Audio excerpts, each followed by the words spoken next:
I don't talk about faith and religion too much on my channel, but let's dive into it. So you find that some of the business, well, sounds like most, if not all, the business decisions that you make, there's that. And I got an answer, and the answer was, I've blessed you with this success, not for the recognition, but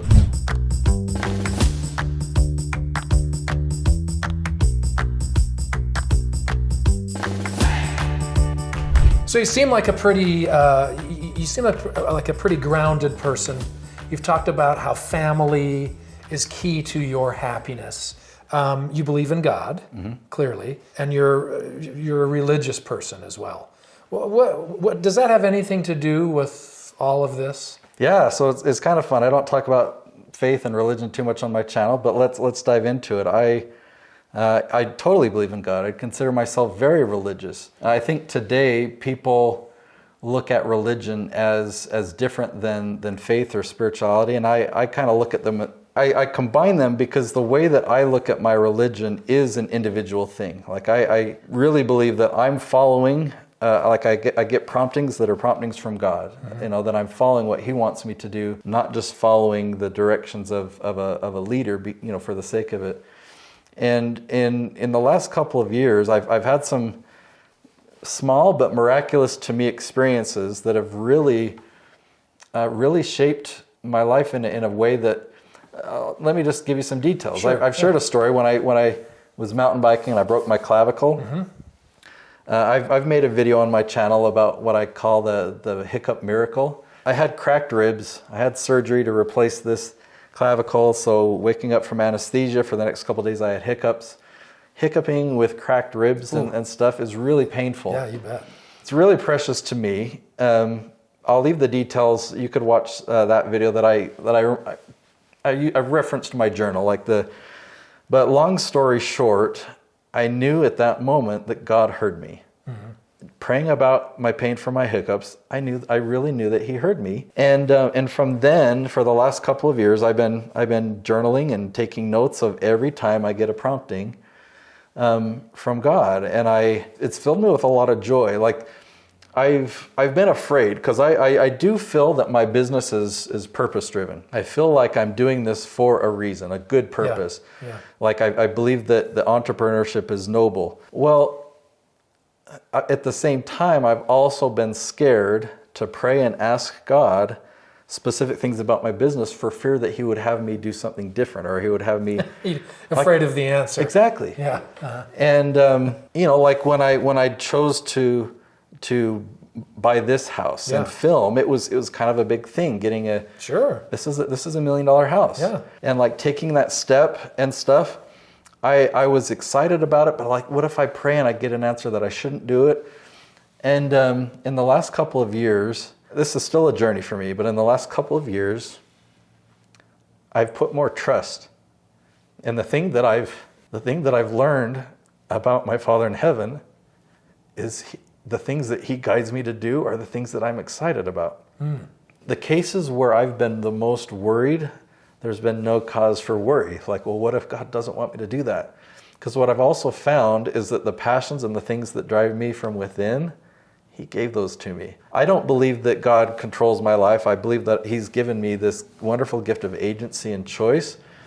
But there's so many things that are presented to me. Of course, He's going to inspire me with good ideas, because I believe there's an adversary that's going to inspire me with different ideas, or ideas that are going to make me miserable. And when I have these different ideas in front of me, I get to choose the ones that I want, that I believe in. And now that I've learned that God's helping me even with those, like putting some of these good ideas in front of me, it's given me even a lot more confidence. Like, wow, I live a really exciting life. I get to do some amazing, exciting things. And this was inspired by God. It's really cool. Yeah, I appreciate that. Thank you for sharing that. So you find that some of the business, well, it sounds like most, if not all, the business decisions that you make, there's that faith involved in making those decisions, and guiding those decisions. You know, I make mistakes all the time. I'm far from perfect, and I look at life as a journey, and I look at a big reason why I love entrepreneurship so much is it's like a path of personal development.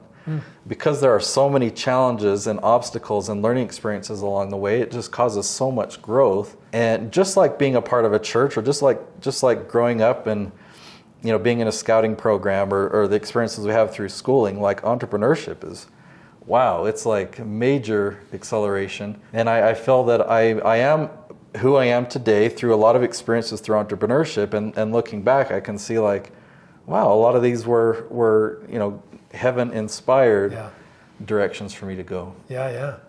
Well, I always figure if you're doing something that's good for other people, it's got to be inspired in one way or another, whether it's overt, whispered to you in a dream or whatever, or just a nice thing for society. Good is from God, bad is not, essentially, and that's.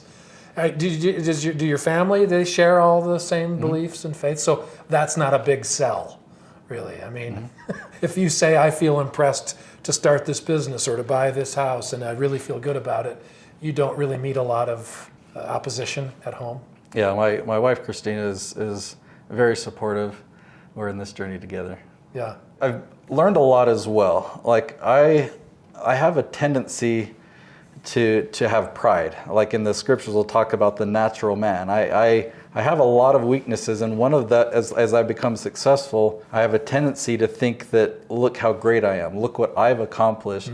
In praying about it and sometimes recognizing mistakes that I've made, I've been given answers like, we've talked about the power of influence, and I work with a lot of influencers, and one time I was kind of discouraged because I wanted more recognition than I was getting.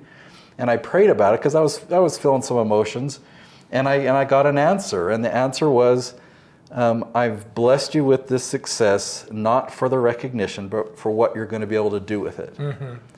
And I can accept that because I love, using scriptural words. I love being an instrument in God's hands. I love the idea that I am doing a work to further His work. So while I am a flawed man and I make a lot of mistakes and sometimes I slip into pride, I'm trying, and my intention, my heart is to do the right thing. There are 3 different ways that I work with people: my course, my done-for-you service, and my inner circle, brand new this year. Okay, my course is DIY, do it yourself, but it's my complete strategy. You go through 10 weeks, 10 modules that will help you get the ball rolling and generate momentum with the exact strategy that I use on all 27 channels that I produce. My done-for-you service is what clients like Noel Randall use, where we do all the filming, we do all the editing, the thumbnail design, the launch, we monitor the analytics, and help these channels improve month after month after month. Now, my inner circle is for 6-figure business owners that want to take their business to 7 figures and really want to scale their YouTube channel as well. You get a taste of our done-for-you service where we just launch 1 episode per week. You're also a part of a community with other business owners that want to learn and implement the same strategy, and we have 4 quarterly retreats. Now, the studio houses where you'll be filmed, either here in Utah or in Orlando, Florida, are also big enough that that's where we're going to have our quarterly retreats. If you're ready for a strategy session with me to discuss whether my course, the inner circle, or my done-for-you service is a fit for you, then go to my website, BeTheHeroStudios.com. I'll link to it below,